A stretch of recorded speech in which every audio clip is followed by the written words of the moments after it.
Okay, so we left off where we'd managed to press run here, and then our database um, connection was kicked in, and we used the then method to get a promise that as soon as something had come back, in other words, our snapshot, and we got the books from here, we then trawled through each one and posted them to the console. However, of course, we don't really want to post them into the console. What we want to do is to put them inside our web page. So what I'm going to do here is I'm going to do render book and write myself a little function called render book. Okay, and so the render book is now going to run. So what I'm going to do here is just underneath function to display books. Okay, so for each book, I'm going to run this little function here.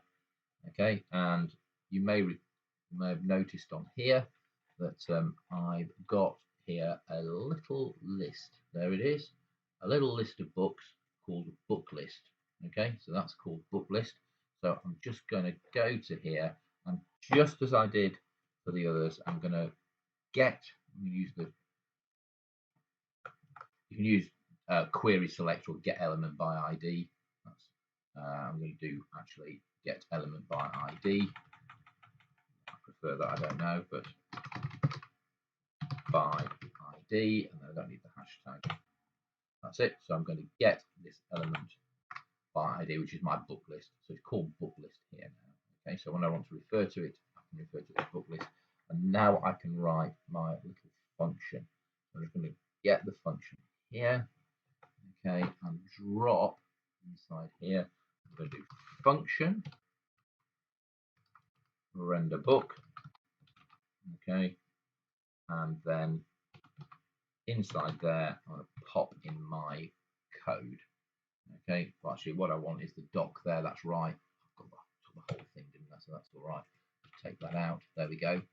Okay, so I've got a function render book. There it is. Okay, and then I've got these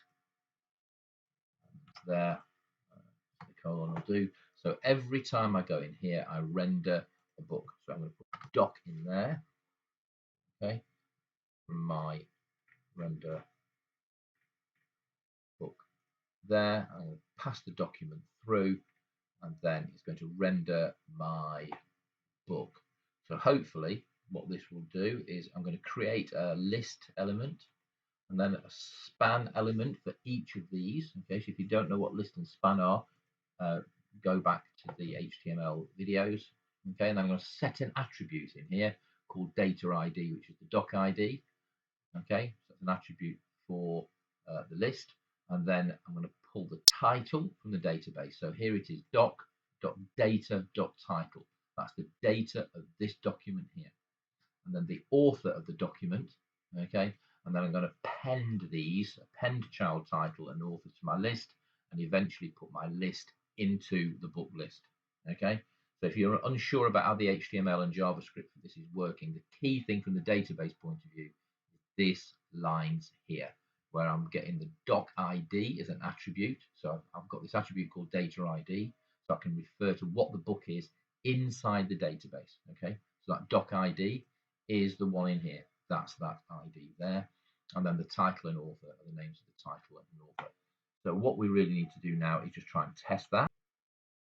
Okay, so to test that, you press run, and I'm hoping, yeah, there we go. Emma by Jane Eyre and Oliver Twist by Charles Dickens. Okay, it's nicely, reasonably formatted over here. That's just the CSS working over there. But this is a list with one book here and a second book there.